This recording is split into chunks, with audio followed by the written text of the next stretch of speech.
Bonjour, peuple de Dieu, c'est le pasteur Jérémie, aussi connu sous le nom de pasteur Loïc. Nous voulons écouter la parole de Dieu pour la semaine, mais avant tout, nous allons commencer par une parole de prière. Alors, en signe de révérence à notre Père Céleste, à notre Dieu, nous allons baisser nos têtes et nous allons prier. Père éternel, Dieu de gloire, Dieu tout-puissant, Dieu de merveille, toi le seul et véritable Dieu, nous te rendons toute la gloire, l'honneur et la majesté. Et nous te sommes encore une fois de plus reconnaissants de ce fait que tu nous as encore attirés dans ta présence, que tu aies pu, Seigneur, nous donner encore cette opportunité de pouvoir recevoir de toi, de pouvoir être instruit, Seigneur, de pouvoir être équipé. Nous venons nous humilier au-devant de toi, implorant ta compassion et ta miséricorde pour tout ce que nous aurions pu faire, dire, penser, qui était hors, Seigneur, de ta volonté. Que ton sang, Seigneur, nous sanctifie, corps, âme et esprit, cœur et pensée, afin que nous te soyons totalement consacrés et que nous venons qu'on nous lever contre tout ce qui s'élève contre la connaissance de ta parole, tout ce qui s'oppose à la connaissance de ta vérité, qui soit lié et renvoyé dans les gouffres de l'enfer au nom de Jésus-Christ. Et nous proclamons que Jésus-Christ est Seigneur, à la gloire de Dieu le Père. Merci encore de disposer nos cœurs. Merci d'aller encore en profondeur, Seigneur, dans la révélation de ta parole, dans la connaissance, Seigneur, car tu as dit mon peuple périt faute de connaissance. Et c'est pourquoi nous refusons, Seigneur, de périr. Ainsi, nous nous humilions, nous agenouillons, nous mettons, Seigneur, à tes pieds, à la source même de la connaissance, afin que nous ne puissions point périr. Que la gloire, l'honneur et la majesté te soient rendues, toi le seul et véritable Dieu. Au nom de Jésus-Christ, nous avons ainsi prié. Amen. Alors aujourd'hui, le Seigneur voudrait nous entretenir sur une nouvelle série d'enseignements sur le croyant et la sainteté. Le croyant et la sainteté. La notion de croyant a été de plus en plus dissociée de la notion de sainteté. Mais cela n'a jamais été le cas avec les premiers croyants dans l'Église primitive. Jean le Baptiste commença son ministère avec l'évangile de la repentance, baptisant les gens du baptême de la repentance, tel que nous le dit Matthieu chapitre 3 verset 1 à 3 qui dit: en ces jours-là vint Jean-Baptiste prêchant dans le désert de Judée et disant: répentez-vous, car le royaume des cieux est proche. Jean est celui qui avait été annoncé par Ésaïe le prophète lorsqu'il dit: c'est ici la voix de celui qui crie dans le désert, préparez le chemin du Seigneur, aplanissez ses sentiers. Marc chapitre 1 verset 4 ajoute pour dire: Jean baptisa dans le désert et prêcha le baptême de repentance pour la rémission des péchés. Ainsi Jean-Baptiste ou Jean le Baptiste commença son ministère en appelant les gens à se détourner de leurs péchés. Jésus-Christ commença aussi son ministère avec l'évangile de la repentance, tel que nous le dit Matthieu chapitre 4 verset 7, qui dit: à partir de ce moment-là, Jésus se mit à prêcher et à dire: répentez-vous, car le royaume des cieux est proche. Nous voyons que Jésus-Christ a également commencé son ministère en appelant les gens à se détourner de leurs péchés. Et après sa résurrection, Jésus-Christ a rappelé à ses disciples ce que les Écritures disent concernant la repentance et la rémission des péchés qui devraient être prêchés dans toutes les nations, tel que le dit Luc chapitre 24 verset 46 à 47, qui dit: et leur dit: ainsi est-il écrit, Et ainsi, il convenait à Christ de souffrir et de ressusciter des morts le troisième jour, et que la repentance et la rémission des péchés soient prêchées en son nom parmi toutes les nations, à commencer par Jérusalem. En rappelant à ses disciples cette écriture, Jésus-Christ parlait donc à ses disciples de leur mission principale, qui est de porter cet évangile de la repentance à toutes les nations du monde, appelant ainsi toutes les nations à se détourner de leurs péchés.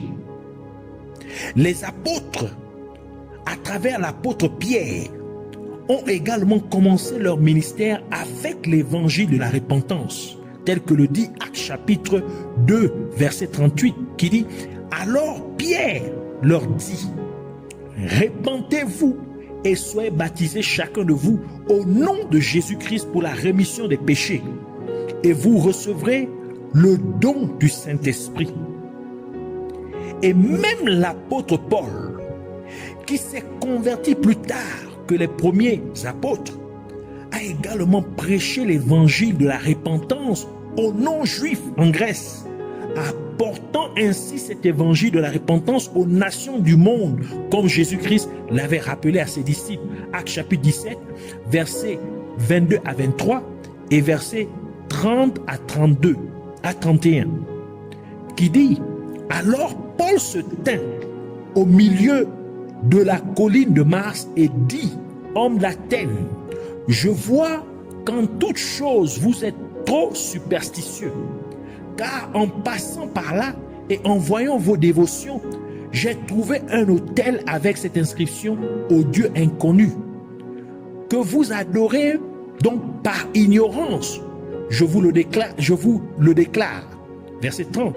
Dieu, sans tenir compte des temps d'ignorance, mais maintenant ordonne à tous les hommes de partout de se repentir, parce qu'il a fixé un jour dans lequel il jugera le monde avec justice par cet homme qu'il a ordonné, dont il a donné l'assurance à tous les hommes, en ce qu'il a ressuscité d'entre les morts. Ici faisons allusion à Jésus-Christ, qui a été ressuscité d'entre les morts.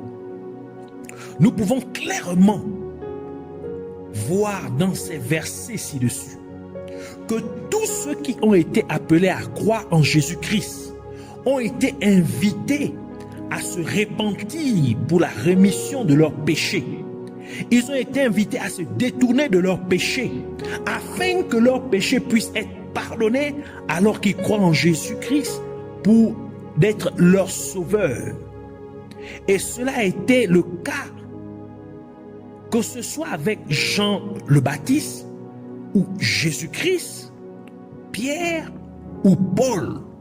Ils ont tous commencé et continué avec la même ligne en appelant les gens à se repentir. Et même après avoir accompli des miracles ou aidé des gens, Jésus-Christ leur demandait de ne plus pécher. Jean chapitre 8 versets 10 à 11. Quand Jésus se fut élevé et qu'il ne vit que la femme, il lui dit, femme, où sont tes accusateurs? Personne ne t'a condamné? Elle dit, non, Seigneur. Et Jésus lui dit, je ne te condamne pas non plus. Va et ne pêche plus. Jean chapitre 5 verset 13 à 14 qui ajoute pour dire, et celui qui était guéri ne savait pas qui c'était, car Jésus avait disparu de la foule qui était en ce lieu. Ensuite Jésus le trouva dans le temple et lui dit, voici, tu es guéri, ne pêche plus, de peur qu'il ne t'arrive quelque chose de pire. Donc c'est pour dire que même les miracles que Dieu opère au travers de ses serviteurs ont pour but d'amener les gens à se détourner de leur mauvaise voie, d'amener les gens à se détourner de leurs péchés et à demeurer dans la sanctification, à demeurer dans la sainteté. Et encore une fois, il a été demandé aux pharisiens, et aux Sadducéens de produire des fruits dignes de la repentance lorsqu'ils voulaient être baptisés par Jean le Baptiste dans Matthieu chapitre 3 verset 4 à 8 qui dit: et le même Jean avait son vêtement en poil de chameau et une ceinture de cuir autour de ses reins, et sa viande était des sauterelles et du miel. Alors sortirent vers lui Jérusalem et toute la Judée et toute la région autour du Jourdain. Et ils furent baptisés par lui dans le Jourdain, confessant leurs péchés. Mais lorsqu'il vit plusieurs pharisiens et sadducéens venir à son baptême, il leur dit: ô génération de vipères, qui vous a averti de fuir la colère à venir? Produisez donc des fruits dignes de la repentance. Tout cela montre combien le croyant et la sainteté ne peuvent être dissociés. Ils ont été tenus d'être liés l'un à l'autre. Et ceci, peu importe le temps ou la saison, ou même les générations dans lesquelles les gens peuvent se trouver. Et encore, la même chose s'applique peu importe le croyant ou quelle que soit la position que la personne qui est appelée à croire, car Dieu ne fait aucune acception de personne, il ne fait aucune préférence ou aucun favoritisme de personne. Ainsi, Actes chapitre 10 verset 34 à 35 dit: alors Pierre ouvrit la bouche et dit: en vérité, je vois que Dieu ne fait pas acception de personne, mais dans toute nation, celui qui le craint et pratique la justice est accepté avec lui.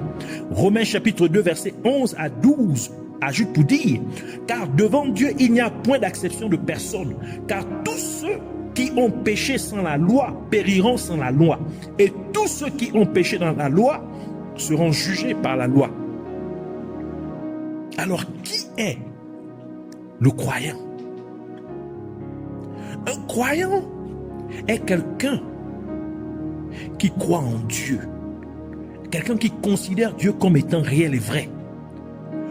Il ne s'agit pas d'une simple croyance en Dieu ou d'une simple considération que Dieu est réel, où l'on se contenterait de confesser que je crois en Dieu ou je sais qu'il y a un Dieu qui existe quelque part, qui doit avoir créé le monde et s'arrêter là. Non. C'est croire en Dieu par rapport à la parole de Dieu, à l'égard de la parole de Dieu. Le croyant est quelqu'un qui reconnaît, confesse Jésus-Christ comme son Seigneur, son Sauveur et son Seigneur. Où qu'il se trouve, quelle que soit la situation qu'il traverse, Jésus-Christ est toujours et restera toujours son Sauveur et son Seigneur. Romains chapitre 10 verset 9 qui dit que si tu confesses de ta bouche le Seigneur Jésus, et si tu crois dans ton cœur que Dieu l'a ressuscité d'entre les morts, tu seras sauvé. Hébreux chapitre 4 verset 14 ajoute pour dire: voyons donc que nous avons un grand souverain sacrificateur qui est passé aux cieux, Jésus le Fils de Dieu. Tenons ferme notre profession. Hébreux chapitre 10 verset 23 ajoute pour dire: tenons ferme la profession de notre foi sans vaciller, car celui qui a fait la promesse est fidèle. Donc le croyant est quelqu'un qui a fait de Jésus-Christ son Sauveur et son Seigneur. La personne croit que Jésus-Christ est son Sauveur parce qu'elle a accepté le sacrifice que Jésus-Christ, qui était sans péché, a accompli à la croix du Calvaire, comme étant fait en son nom, au nom de la personne, et que Jésus-Christ est ressuscité d'entre les morts pour le justifier, pour justifier la personne.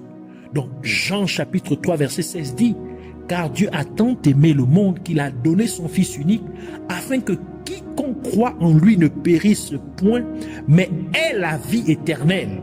Romains chapitre 5 verset 6 à 8 ajoute pour dire: car alors que nous étions encore sans force, en son temps, Christ est mort pour les impies. Car c'est à peine mourrait-on pour un juste. Quelqu'un peut-être mourrait-il pour un homme de bien. Mais Dieu prouve son amour envers nous en ce que lorsque nous étions encore des pécheurs, Christ est mort pour nous. Romains chapitre 4, versets 24 et 25 conclut pour dire, mais pour nous aussi, à qui cela sera imputé, si nous croyons en celui qui a ressuscité d'entre les morts, Jésus-Christ notre Seigneur, qui a été livré pour nos offenses et est ressuscité pour notre justification. La personne croit en Jésus-Christ, donc le croyant croit en Jésus-Christ en tant que son Seigneur, parce qu'elle a accepté de vivre maintenant en pleine obéissance à la parole de Dieu. Et pour cette raison, c'est pour cette raison que Jésus-Christ a dit dans Jean chapitre 10 verset 27, mes brebis entendent ma voix et je les connais et elles me suivent.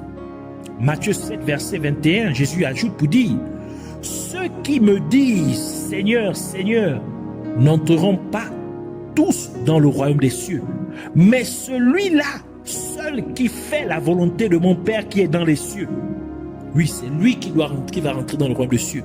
Donc ce n'est pas seulement ceux qui vont professer, déclarer juste par la bouche en disant Jésus est mon Seigneur, Jésus est mon Sauveur, je crois en Dieu, qui vont rentrer dans le royaume. Non, c'est celui-là qui obéit à la parole de Dieu. C'est celui-là qui met la parole de Dieu en pratique. C'est lui qui est le véritable croyant. C'est lui qui sera sauvé. Luc chapitre 6, verset 46.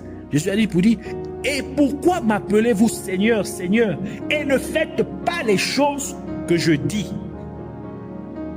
Le livre de Romains bien conclu pour dire, dans 2 Romains chapitre 2, verset 13, ne sont pas en effet ceux qui écoutent la loi qui sont justes devant Dieu, mais ce sont ceux qui la mettent en pratique qui seront justifiés. Ainsi, qu'est-ce que la sainteté? Maintenant que nous avons parlé du croyant, qu'est-ce que la sainteté? La sainteté est l'état ou la qualité d'être saint ou sacré. Ainsi, une personne qui marche dans la sainteté est dite sainte ou sacrée. Cela signifie que la personne est dédiée ou consacrée à Dieu. Elle vit pour Dieu. La personne vit pour faire plaisir à Dieu, pour plaire à Dieu. 2 Corinthiens chapitre 5 verset 9 dit, car pour moi, vivre c'est Christ et mourir m'est un gain. 1 Jean chapitre 3 verset 22 ajoute pour dire, et tout ce que nous demandons, nous le recevons de lui, parce que nous gardons ses commandements et faisons ce qui est agréable à ses yeux. Donc nous faisons ce qui lui plaise, ce qui lui font plaisir à Dieu. Donc celui qui marche dans la sainteté fait plaisir à Dieu. Il est consacré à Dieu. Il est dévoué, il est dédié à Dieu. Quelques synonymes de la sainteté. Sainteté a aussi pour synonyme divinité. Pourquoi? C'est-à-dire, divinité, c'est-à-dire l'état ou la qualité d'être divin. C'est-à-dire de Dieu. C'est-à-dire ou comme Dieu. Ainsi, la personne qui marche dans la sainteté est dite de Dieu. Ce qui signifie que la personne vient de Dieu. Par exemple, les anges qui se sont rebellés, c'est-à-dire qui ont péché contre Dieu, sont maintenant appelés des anges déchus, ou diables ou démons.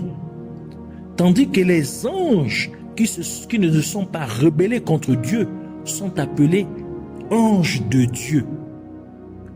Tel que Genèse chapitre 31 verset 11 dit, et l'ange de Dieu me parla dans un songe, disant, Jacob, et je dis, me voici. Matthieu chapitre 25 verset 41 dit ceci. Ensuite il dira à ceux qui seront à sa gauche, retirez-vous de moi, maudits, allez dans le feu éternel qui a été préparé pour le diable et ses anges. Donc ici, on ne parle pas d'anges de Dieu, mais des anges du diable. Parce que ceux-là se sont rebellés contre Dieu.